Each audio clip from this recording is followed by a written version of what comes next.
अभी सब डॉक्टर्स आएंगे तो मैं आ जाऊँ, अभी रामा ने आ जाए तो आ जाऊँ। मेरी गलती नहीं है, मैंने बोला यह तो गलती आपकी है, आपकी है। खैर मजाक का विषय छोड़ दीजिए क्योंकि रिकॉर्डिंग कर रहे हैं। आज ये बैठक जो बुलाई है ये कोई सभा नहीं है, ये कोई पब्लिक गैदरिंग वोट मांगने के लिए हुई है, ये आपको हमारे लिए कैंपेन करो ये कहने के लिए हुई है। आज की जो संवाद है वो बहुत सोच समझकर हमने इस बात के लिए किया है कि पूरे देश में हमने एक ही तरीके से सोचा। आपको भी पता है, इतने आप सीनियर लोग हो, चुनाव आते हैं, चुनाव में प्रचार होता है, वोट के दिन वोट डाले जाते हैं, काउंटिंग होता है, जीतने वाला सरकार बनाता है। लेकिन इस चुनाव में बहुत सारी चीजें ये हम कह सकते हैं कि प्री डिसाइडेड और अलग से। जब मैं प्री डिसाइडेड कह रहा हूं तो मैं जितना घूम रहा हूं या आप भी जितने लोगों को मिलते होंगे, ये पहला ऐसा चुनाव है कि जिसमें लोग ये तय कर चुके हैं कि इस बार मोदी की ही सरकार लानी है, इसके सिवा कुछ नहीं, इस प्रकार की बात तय कर चुके हैं। और ये प्री डिसाइडेड चुनाव, लेकिन कुछ चीजें नए से हो रही है। जिसे मैंने कहा कि चुनाव है तो घोषणा पत्र होता है, मैनिफेस्टो होता है, हर पार्टी का होता है। अब मैनिफेस्टो जो होता है वो क्या कहें उसको, बहुत सारे पार्टियों के लिए इट इज नॉट डिलीवरेबल। ये वोट को आकर्षित करने के लिए बनाया हुआ चार्टर, ये बहुत सारे दलों के लिए मैनिफेस्टो होता है और उसके लिए सही में किसी ने नाम जो दिया वो सही है उन दलों के लिए। ये घोषणा पत्र है, यानी घोषणा करना है रियलिटी में। लेकिन हमने इस बार तय किया, मोदी जी ने हमको कहा, हमारी मीटिंग लेकर कहा कि इस बार भारतीय जनता पार्टी करेगी वो मैनिफेस्टो, ये घोषणा पत्र नहीं होगा, ये संकल्प पत्र होगा, ये कमिटमेंट होगा। और उसके लिए संकल्प पत्र अभियान में आपको बुलाया है। संकल्प भी बहुत सिंपल है, बहुत सारे वरिष्ठ लोग यहां पर बैठे हैं, मेरे से ज्यादा उम्र के लोग हैं, मेरे से ज्यादा चुनाव आप में से कई लोगों ने देखे हैं।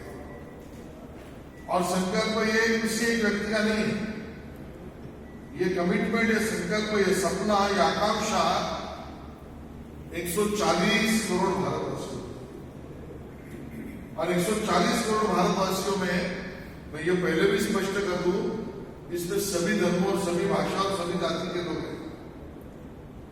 और सपना क्या है?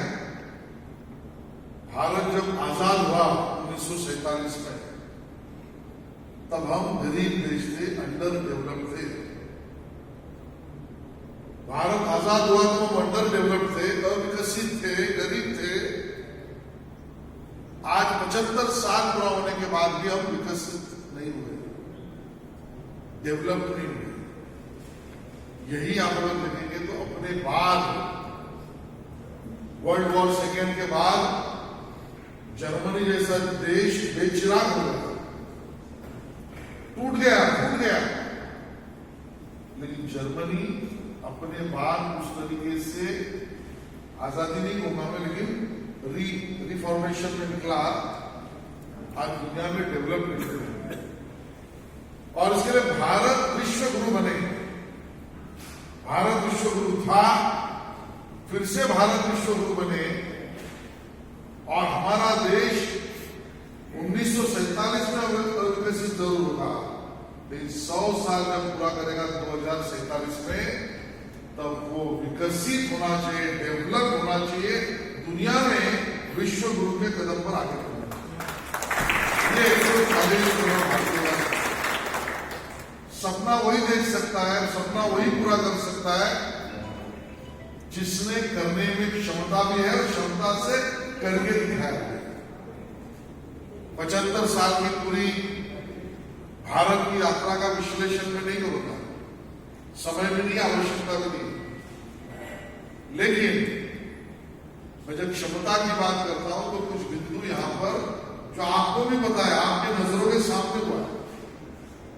लेकिन कई बार क्या होता है, जैसे अपने घर से रोज, हमारे अजीत के घर से रोज पटवर्धन पार्क दिखता था, तो रोज गार्डन देख के उसको लगता है गार्डन है नहीं, ये भी ब्लाइंड हो गया, क्या कलर ब्लाइंड होती है। किसी के घर से समुद्र दिखता है तो उसको क्या लगता है, नया वाला आपको लगता है ये फ्रेश है, तो रोज रहता है उसको क्या लगता है ये वॉल है समुद्र का पानी, इसको कलर ब्लाइंड बोलते हैं। इसी तरीके से रोज देखने के बाद बहुत सारी चीजें आप लोगों को लगने लगा कि ये कुछ नहीं है। याद करो 2014 के पहले आप में से जितने लोग एयरपोर्ट जाते थे तो एयरपोर्ट को पहले अपने बैग को टैग लगाना पड़ता था, फिर टैग के ऊपर स्टैम्प लगाना पड़ता था, फिर सिक्योरिटी निकल कर वो बैग के ऊपर स्टैम्प चेक करता था। अभी है कोई टैग, अभी है कोई स्टैम्प? ये छोटी बात मैंने बताई। इसके पहले भारत ने जब पोलियो पर वैक्सीन, वो भी अपनी नहीं, अपने सरकारी अलग देशों से लाई, तो लाकर उसका एडमिनिस्ट्रेट करने के पहले उसका रिसर्च ये करने के लिए भारत को 23 साल लगे। कितने? 23 years to administer and to give the effect to polio vaccine। लेकिन आज 2019 के बाद हम सब कोरोना से गुजर चुके हैं। हमने चंद महीनों में सरकार ने इन्वेस्टमेंट किया, भारतीय परंपरा के मूल के कंपनियों ने विकसित किया, शायद वो पूनावाला हो या रेड्डी हो, और दोनों वैक्सीन चंद महीनों में उसकी सक्सेसफुल ट्रायल करके हमने चंद महीनों में जो 23 साल में काम होता था कुछ महीनों में करके दिखाया। आपको याद होगा कि कब ये वैक्सीन मोदी का वैक्सीन है, इस प्रकार के अपोजिशन उसको नकार रहे थे, छुपके से लाइन में लगा के उन्होंने ले लिया। लेकिन आपको मैं निवेदन करूंगा, आप सब लोग अपने बच्चों को कहो या खुद आज डिज्नी पर जाकर रात को डिज्नी हॉटस्टार पर जाकर वैक्सीन वॉरियर फिल्म देखो। मेरी विनती है आपसे, 1.5-2 घंटे की फिल्म है, आपको पता चलेगा कि दुनिया की इतनी बड़ी लॉबी ने इंडिया वैक्सीन प्रोड्यूस ही न करे, क्योंकि दुनिया का सबसे बड़ा मार्केट भारत है। 140 करोड़ लोगों को 2 बार देनी है तो 350 करोड़ का तो माल यहां लगेगा, और वो धंधा अगर अपना चला गया तो क्या होगा? इसलिए दुनिया का एक तरीके का वॉर था, उसको निकालकर अपने साइंटिस्टों ने मेहनत की। लेकिन यही साइंटिस्ट पहले थे जिनके पीछे सरकार खड़ी नहीं रहती थी। मोदी जी कोरोना के उस समय पर पूरा वो गणवेश पहनकर लैब तक चले गए और सरकार ने फंड लगाकर हमने हमारा वैक्सीन विकसित किया और 107 कंट्रीज को दिया। सिर्फ भारत में 107 कंट्रीज। मैं क्षमता की जब बात करता हूं, क्योंकि हमको विकसित भारत बनाना है, ये क्षमता मोदी जी में ही है, आपके आशीर्वाद से। क्योंकि मैं या आपने भी देखा होगा कि हम कहीं पर भी दुनिया में जाते हैं तो उस देश में अगर जाना है तो उस देश की परमिशन लेनी पड़ती है, जिसको वीजा कहते हैं। और वो देश तय करता है कि मेरे देश में आने वाले देश के कितने लोग मैं लाऊं, कितने लोगों को परमिट करूं। Visa is a permit, without permission you can't go into that country. और तब 2014 के पहले और 2014 के बाद में फर्क क्या है? 14 के पहले भारत के पासपोर्ट पर कोई भी दुनिया के देश का वीजा अगर नहीं होगा तो भारतीय आदमी विदाउट वीजा कोई भी देश में नहीं जा सकता। अपने पासपोर्ट की कीमत नहीं थी, उनके परमिशन की कीमत थी। आज जब आप 2024 में बैठे हैं तब भारत के पासपोर्ट की दुनिया में ऐसी कीमत हुई है कि उस कंट्री ने वीजा नहीं दिया तो भी आप भारत के पासपोर्ट वाले हो कोई प्रॉब्लम नहीं, आ जाओ, ऐसे कहने वाले 36 कंट्रीज दुनिया में अभी आई है जो कहते हैं कि वीजा की जरूरत क्या। मुझे वो भाषण भी याद है, हमारे नेता प्रमोद महाजन जी, पूनम जी हमारे सांसद है, उनकी बेटी है, वो भाषण करते थे कि हमें ऐसा भारत देखना है कि मैं दुनिया में कहीं पर जाऊं, कोई तो एक देश होगा जो मेरे जेब से मैं अगर करेंसी रुपया निकालूं तो करेंसी रुपए में मैं ट्रेड कर सकूं, मैं चॉकलेट खरीद सकूं, मैं चाय मिल में बैठ सकूं। मेरी करेंसी भारत की कोई तो एक देश होगा कि जो एक्सेप्ट करे। 2014 के पहले स्थिति थी। आज मैं आपको बताते हुए मुझे खुशी होती है, भारत के करेंसी में हम धंधा करने के लिए तैयार है। हमें डॉलर की जरूरत नहीं, यूरो की जरूरत नहीं, दिराम की जरूरत नहीं। आप भारत की करेंसी दो तो भी धंधा कर सकते हैं। ऐसे बोलने वाले दुनिया में 24 देश निकले, ये भारत के। आज जब ये इंटरनेशनल वॉर चल रहा है, जिस वॉर में तेल भारत की तरफ या दुनिया में कहीं पर नहीं, to supply the oil is a difficulty. तब रशिया को हमने कहा कि भाई ऑयल या गैस हम तुमसे खरीदेंगे। अमेरिका ने हाथ दिखाई। अमेरिका छोटा देश नहीं है, आप जानते हो, आप व्यापारी हो, आप सब पढ़ते हो। अमेरिका ने सैंक्शन लगा दिया, जो भी इनसे ट्रेड करेगा खबरदार। भारत ने कहा खबरदार, तुम्हारी जेब में। मेरे को रशिया से अगर गैस या ऑयल सस्ते में मिलता है तो मेरे भारतवासियों के लिए मुझे जरूरी है, मैं लूंगा। हमने गैस ऑयल लिया भी, अमेरिका भी हमारे खिलाफ नहीं गया और रशिया की दोस्ती भी हमने नहीं तोड़ी। ये भारत की ताकत है। लेकिन ताकत इस स्थिति में नहीं, हमने रशिया को भी कहा कि भाई तेरा वॉर चल रहा है, दुनिया में सैंक्शन, आप व्यापारी हो, मेरी बात को समझ जाओगे, डॉक्टर हो, आप मेरी बात को समझ जाओगे। तो हमने इस मौके का फायदा उठाया अच्छे के लिए, और हमने कहा कि भाई तेरे को दुनिया में कोई तरह से धंधा नहीं कर रहा है, मैं अगर कर रहा हूं तो मैं तेरे को पैसा डॉलर में ले लूंगा, तू भारत का रुपया लेगा तो ही करूंगा। पुतिन भी बोला थे भाई भारत का रुपया दे, लेकिन मेरे से नहीं। आप इसकी कल्पना करें इकोनॉमी में कितना फर्क पड़ा, हमारा कितना आर्थिक कूट उसके कारण कम हुआ।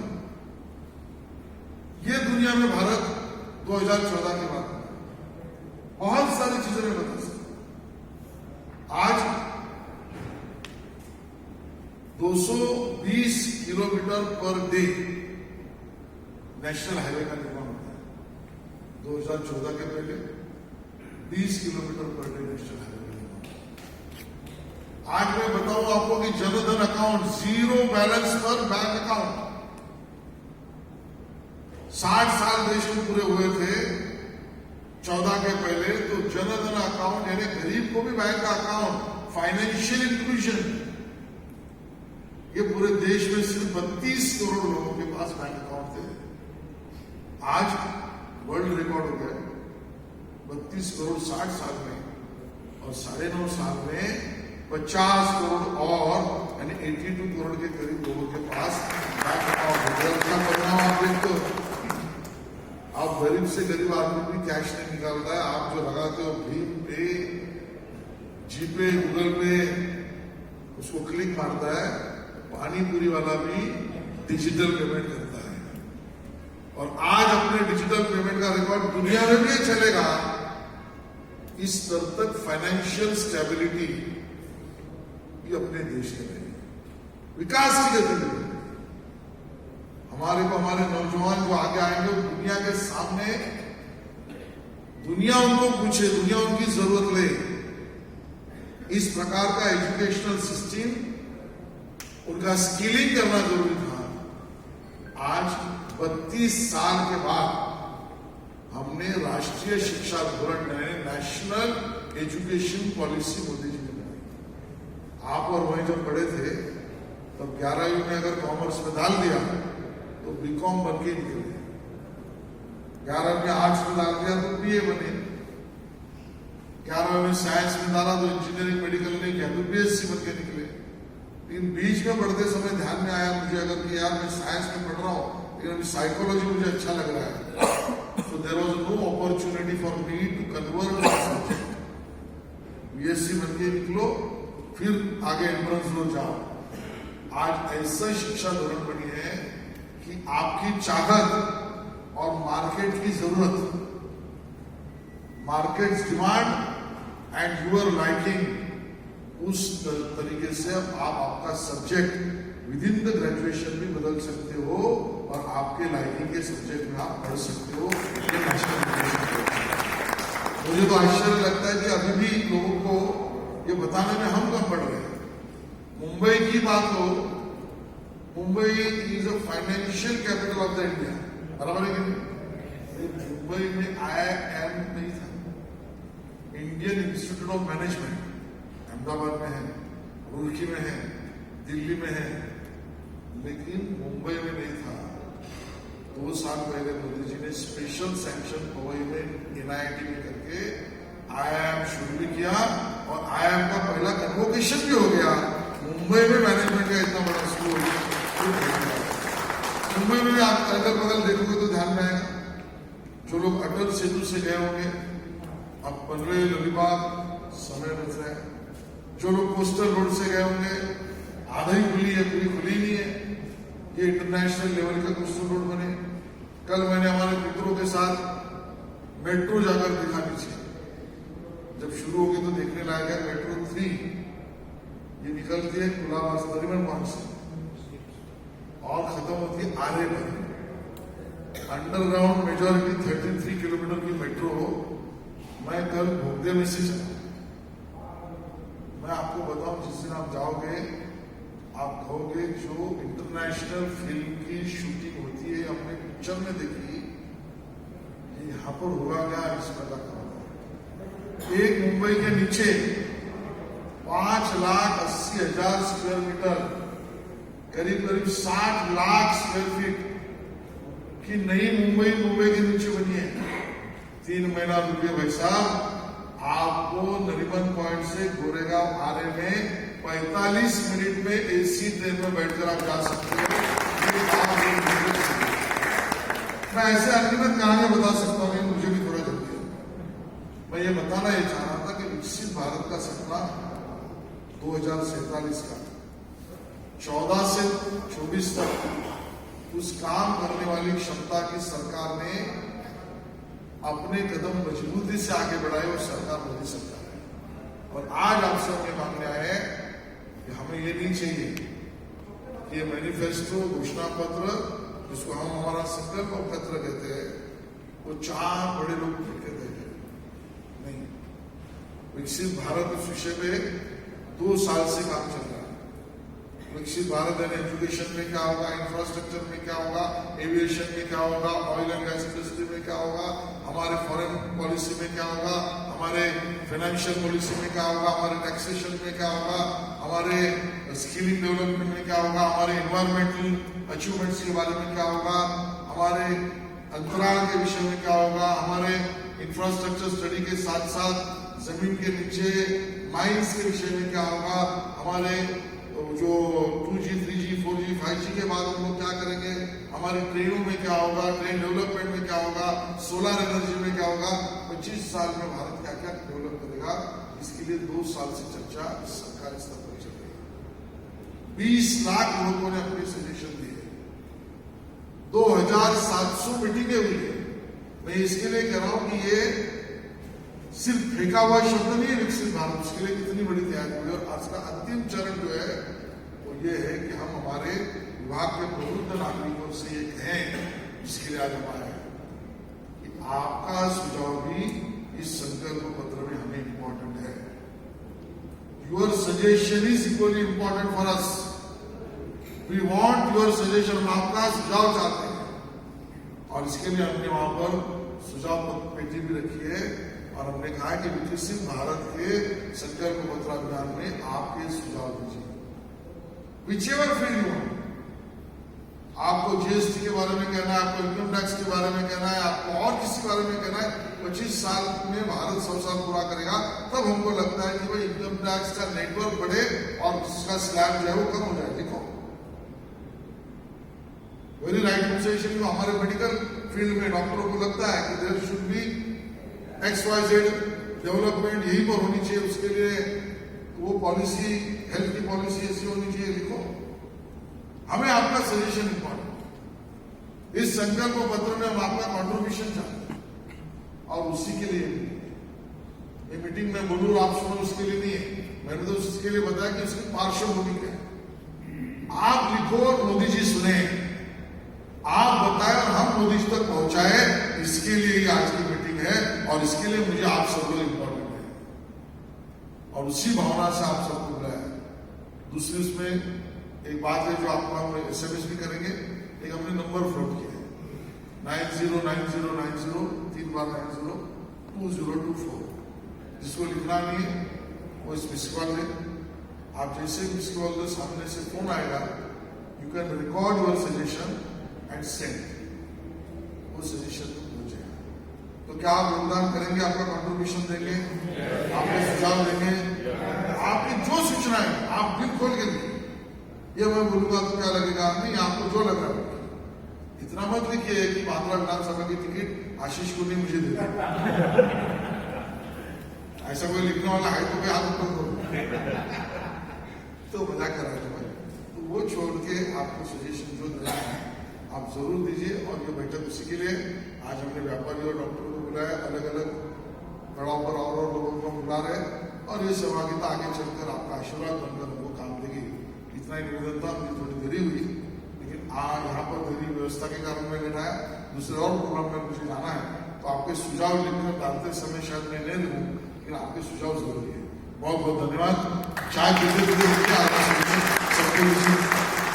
सबको ठीक है। और किसी को कुछ पूछना है?